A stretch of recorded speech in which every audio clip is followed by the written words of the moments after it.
Now, this week, from Nutrog, we've just dragged him out of the laboratory. In fact, we'd like to find out about what Nutrog is doing and what Dr. Yui's doing about feeding your bulbs, because, you know, some of them are in bloom, some are yet to come. What happens afterwards? Well, Dr. Yui's got the answers. Good morning to you, mate. How are you? Yeah, great, thanks. I thought, if we're going to talk about bulbs, you have to really think about what the function of a bulb is. And in essence, it's really just a storage organ for the plant. It's also the place where the flower spike for the following year develops. And as such, we know that these bulbs undergo a cycle of dormancy where they sit in the ground and they are inactive.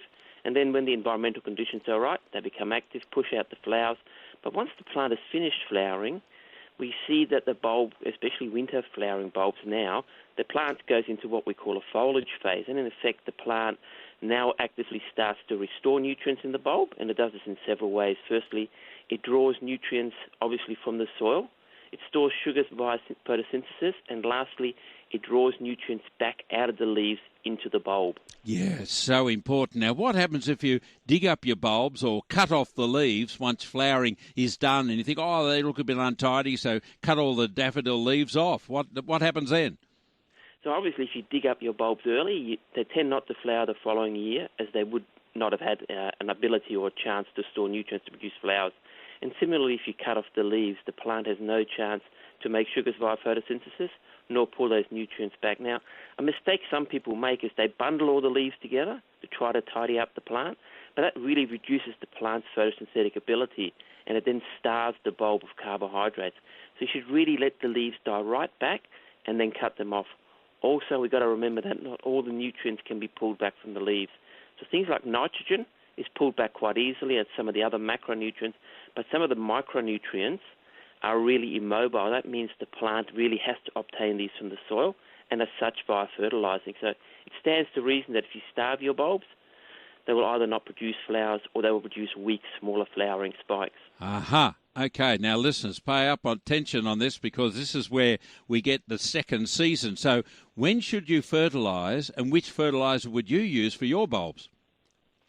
Well, I start fertilising pretty much once the flower spike starts to come out, or perhaps, when the flower is in full bloom.